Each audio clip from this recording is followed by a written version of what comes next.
이스라엘의 아들은 이러하니 르우벤과 시므온과 레위와 유다와 이사갈과 스불론과 단과 요셉과 베냐민과 납달리와 갓과 아셀이더라. 유다의 아들은 에르와 오난과 셀라니, 이 세 사람은 가나안 사람 수아의 딸이 유다에게 낳아준 자요. 유다의 맏아들 에르는 여호와 보시기에 악하였으므로 여호와께서 죽이셨고, 유다의 며느리 다말이 유다에게 베레스와 세라를 낳아 주었으니 유다의 아들이 모두 다섯이더라. 베레스의 아들은 헤스론과 하물이요, 세라의 아들은 시므리와 에단과 헤만과 갈굴과 다라니 모두 다섯 사람이요. 갈미의 아들은 아갈이니 그는 진멸시킬 물건을 범하여 이스라엘을 괴롭힌 자이며, 에단의 아들은 아사랴더라. 헤스론이 낳은 아들은 여라무엘과 람과 글루베라. 람은 암미나답을 낳고 암미나답은 나손을 낳았으니 나손은 유다 자손의 방백이며, 나손은 살마를 낳고 살마는 보아스를 낳고 보아스는 오벳을 낳고 보아스는 이세를 낳고, 이세는 맏아들 엘리압과 둘째로 아비나답과 셋째로 시므아와 넷째로 느다넬과 다섯째로 latte와 여섯째로 오셈과 일곱째로 다윗을 낳았으며, 그들의 자매는 수리아의 아비게일이라. 수리아의 아들은 아비새와 요압과 아사엘 삼형제요. 아비가일은 아마사를 낳았으니 아마사의 아버지는 이스마엘 사람 예델이었더라. 헤스론의 아들 갈렙이 그의 아내 하수바와 여리오셋에서 아들을 낳았으니 그가 낳은 아들들은 이셀과 소밥과 아르돈이며, 아수바가 죽은 후에 갈렙이 또 에브라스에게 장가들었더니 에브라디 그에게 훌을 낳아 주었고, 훌은 우리를 낳고 우리는 베살레를 낳았더라.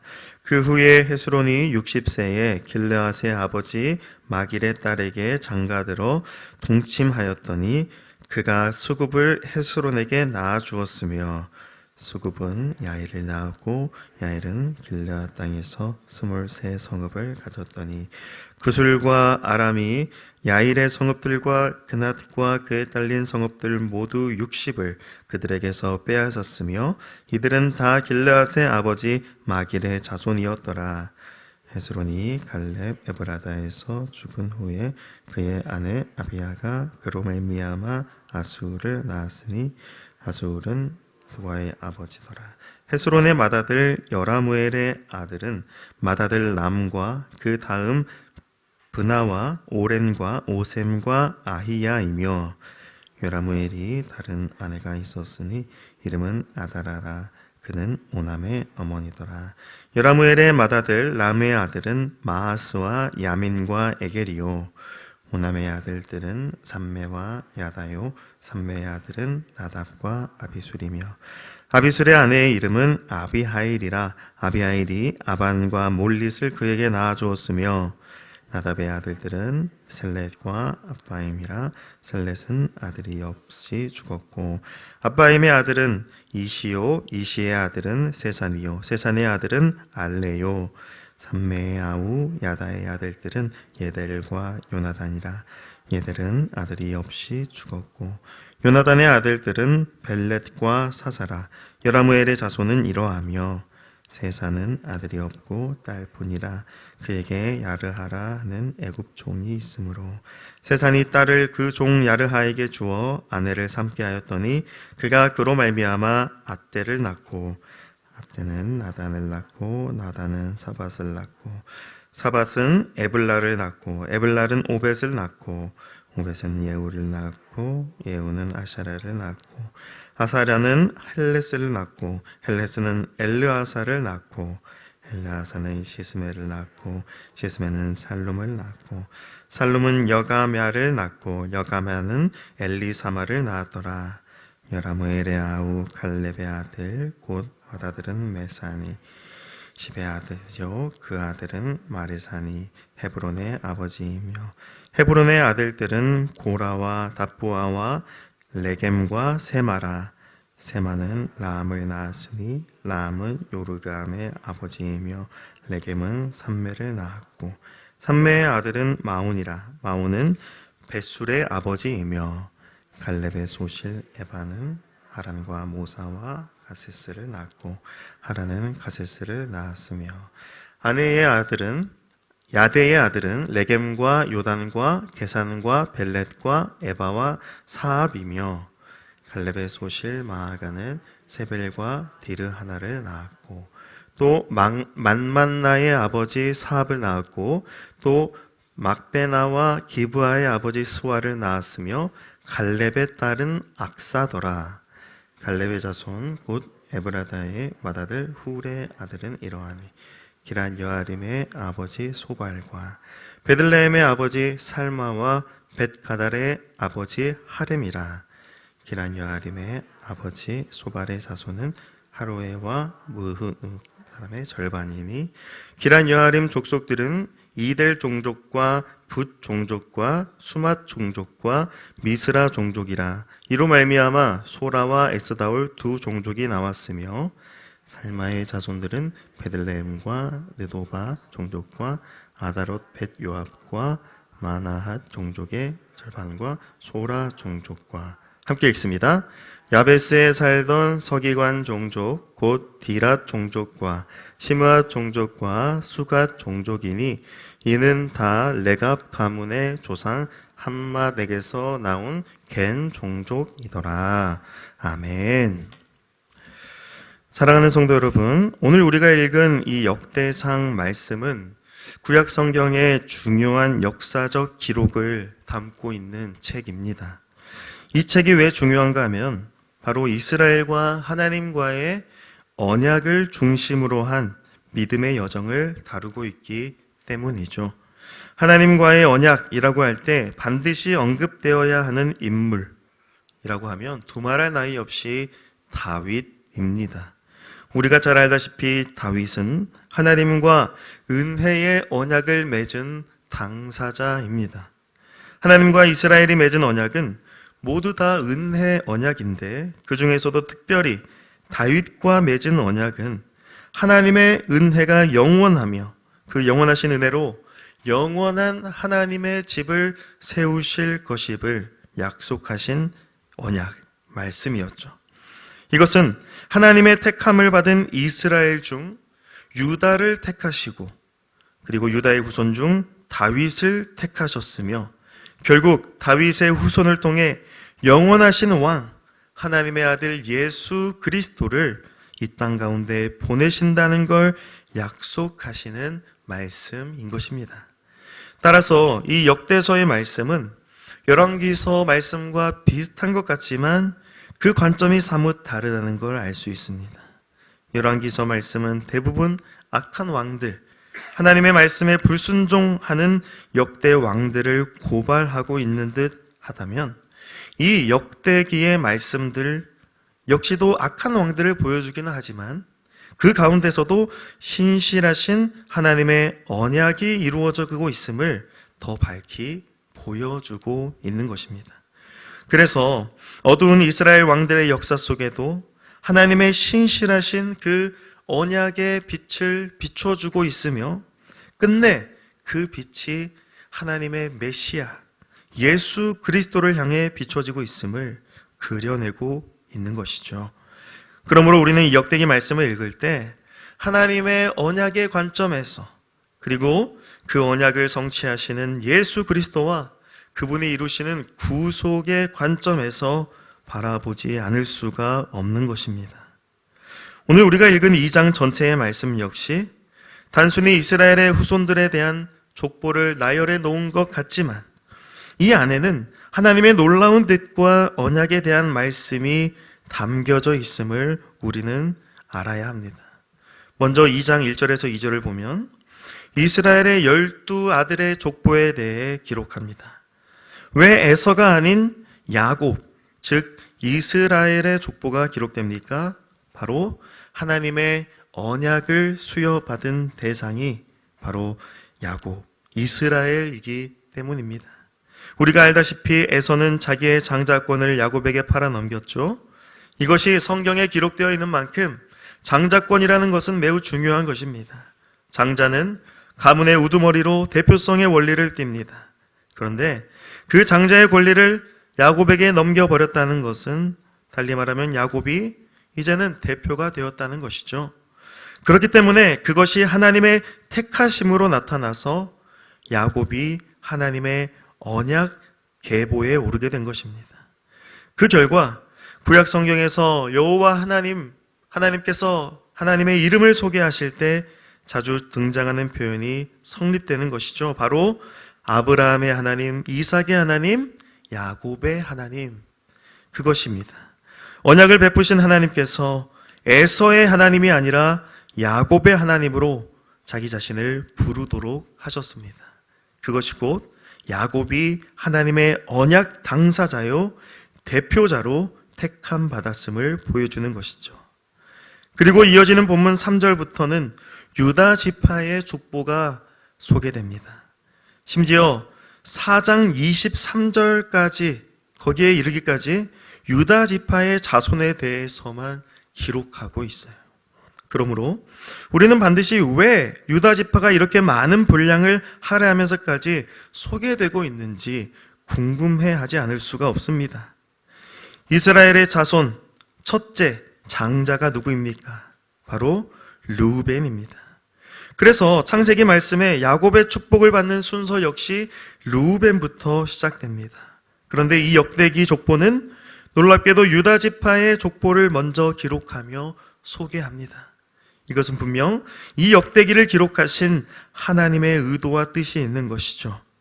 3절부터 8절에 소개된 유다의 자손들 중 또 한 사람이 선택되어서 9절부터 기록이 됩니다. 그 인물은 바로 헤스론입니다. 유다의 자식들 중 여럿이 있지만 그중 유다의 며느리 다말이 유다에게서 낳은 아들 중 베레스에게서 난 헤스론이라는 자가 택함 받아서 기록됩니다. 그리고 이어지는 9절부터 17절까지 다윗의 가계가 기록됩니다. 이것이 바로 이 말씀을 기록하신 하나님의 의도입니다. 하나님께서 유다를 택하시고 또 유다의 자손 중 베레스를 택하시고 베레스의 자손 중 헤스론을 택하시고 헤스론의 자손이 대의 대를 이어서 결국 보아스, 오벳, 이세를 이어 다윗이 태어났음을 기록하고 있습니다. 즉, 이 역대기 말씀을 통해 하나님의 언약이 가리키고 있는 그 한 사람, 바로 다윗이다라는 말씀입니다. 이스라엘을 대표하는 대표격 인물로서 하나님은 다윗을 택하셨고 그를 통하여 또다시 하나님의 영원한 언약을 이스라엘 가운데 베풀어 주신다는 걸 이 유다 지파 족보를 기록하면서 말씀하고 계시는 것입니다. 그리고 이어지는 본문은 헤스론의 아들 갈렙을 등장시키고 있습니다. 앞에서 다윗을 먼저 등장시킨 이유는 다름 아닌 이스라엘 왕으로서 다윗이 매우 중요한 인물이기 때문이었습니다. 그렇다면 갈렙이 왜 등장하는 것일까요? 이 역대상에 기록된 갈렙이 우리가 알고 있는 그 갈렙이 맞을까요? 사실 이 본문에 기록된 갈렙은 동명이인으로 해석하는 것이 학자들의 견해입니다. 왜냐하면 헤브론을 점령했던 갈렙은 여분네의 아들로 기록되어 있기 때문입니다. 따라서 여기에 기록된 헤스론의 아들 갈렙은 이 산지를 내게 주소서 외치며 헤브론을 점령한 그 갈렙이 아니에요.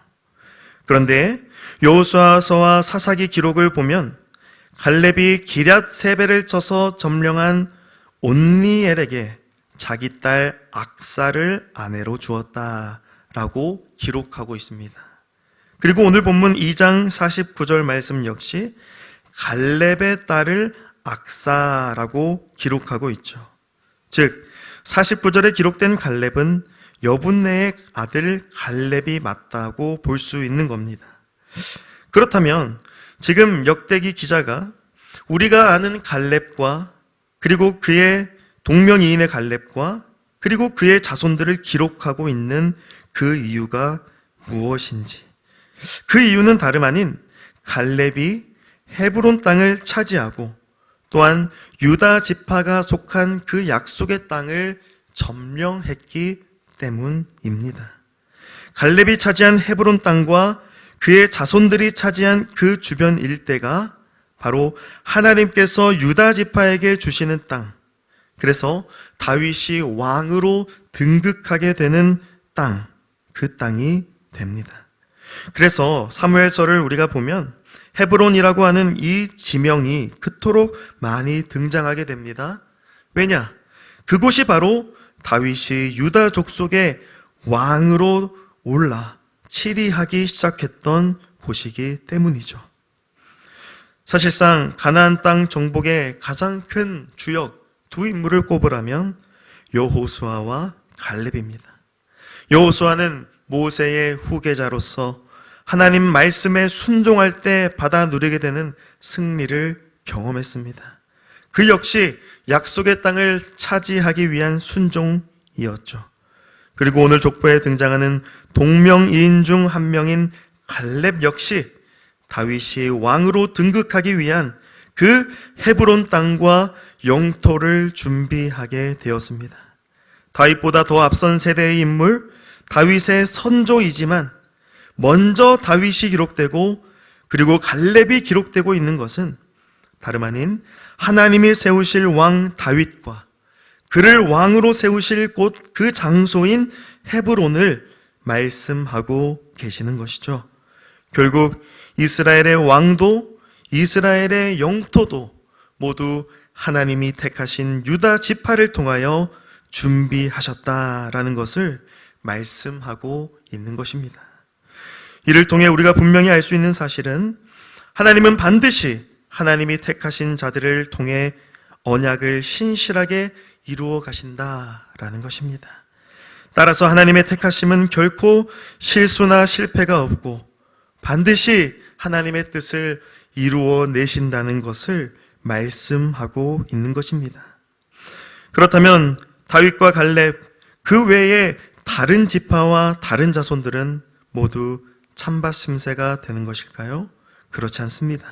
분명 하나님의 언약의 대표격 당사자인 다윗이 중요한 인물은 맞지만 그렇다고 해서 그 외에 다른 지파와 다른 자손들이 중요하지 않다는 것은 결코 아닙니다. 왜 그렇습니까? 그 이유는 바로 하나님은 그 외의 자손들의 이름까지도 모두 이 역대상 말씀에 기록하셨기 때문입니다. 이어지는 말씀들을 통해 보겠지만 하나님은 이스라엘 지파 모두를 이 역대상 서두에 기록하셨습니다. 루벤 지파부터 베냐민 지파에 이르기까지 하나님이 택하신 이스라엘 민족을 모두 기록하셨습니다. 그것은 다름 아닌 다윗과 그를 왕으로 세우실 이 약속의 땅에 있는 모든 하나님의 택함받은 자들에게 하나님의 은혜의 언약이 미치고 있음을 보여주는 것입니다. 하나님이 택하신 대표자, 언약의 당사자 다윗을 통해서 하나님이 이루고자 하시는 것은 다름 아닌 하나님의 자기 백성들에게 언약의 은혜를 베풀어 주시는 겁니다. 그리하여 하나님의 그 크고 놀라운 은혜를 받은 언약 백성으로서 하나님께 영광이 되며 하나님의 찬송이 되는 것, 그것이 바로 하나님이 이스라엘 백성들을 이 역대기에 기록하신 이유와 목적이 되는 겁니다. 그래서 이사야서 43장 21절에 이 백성은 내가 나를 위하여 지었나니 나를 찬송하게 하려 함이라 하신 말씀을 이루어 가시는 겁니다. 사랑하는 성도 여러분, 우리는 비록 이 족보에 기록된 혈통적 이스라엘 백성은 아니지만 분명 이 말씀이 예표하고 가리키고 있는 대상, 그것이 바로 새 예루살렘이요 언약의 성취이신 예수 그리스도의 몸된 교회라는 사실을 알아야 합니다. 언약의 머리이신 예수 그리스도께서 십자가 순종으로 다 이루신 그 공의를 그의 백성된 우리가 전가받아서 죄사함 받고 하나님의 백성, 하나님의 자녀 되었음을 알아야 합니다. 우리를 은혜로 택하시고 부르신 그 하나님의 신실하심이 절대 포기가 없고 실수가 없고 실패가 없음을 우리는 이 말씀을 읽으며 신뢰해야 하는 것입니다. 사랑하는 성도 여러분, 바라기는 그리스도 예수 안에서 우리를 택하시고 부르시고 구원하신 그 크고 놀라운 은혜의 언약이 우리 가운데 베풀어졌고 이루어졌음을 기억하며 오늘도 하나님께 찬송이 되며 하나님께 영광이 되는 우리 모두가 되기를 소망합니다. 우리를 택하시고 자녀로 부르신 그 하나님의 주권적인 은혜로 말미암아 우리의 이름이 생명책에 기록되었음을 기억하며 오늘도 복된 삶을 살아가시는 저와 여러분이 되기를 주님의 이름으로 간절히 축복합니다. 아멘. 기도하겠습니다. 하나님 아버지 감사합니다. 역대상 서두에 기록된 이 족보의 말씀이 단지 지루하고 무의미한 말씀이 아니요 언약을 이루어 가시는 신실하고 전능하신 하나님의 은혜의 말씀임을 기억하게 하시고 12지파 중 유다지파를 택하시고 그중 다윗을 택하셔서 왕으로 삼으신 하나님께서 우리 가운데 그 다윗의 후손 예수 그리스도를 보내시고 우리를 죄사하시고 하나님의 자녀 삼으셨음을 늘 기억하게 하여 주시옵소서. 그 언약 백성으로서 예수 그리스도와 연합된 교회로서 오늘도 주님과 함께 동행하며 신실하게 진실하게 주님을 찬송하며 살아가는 우리 모두가 되게 하여 주시옵소서. 이 모든 말씀 우리 주 예수 그리스도의 이름으로 기도드리옵나이다. 아멘.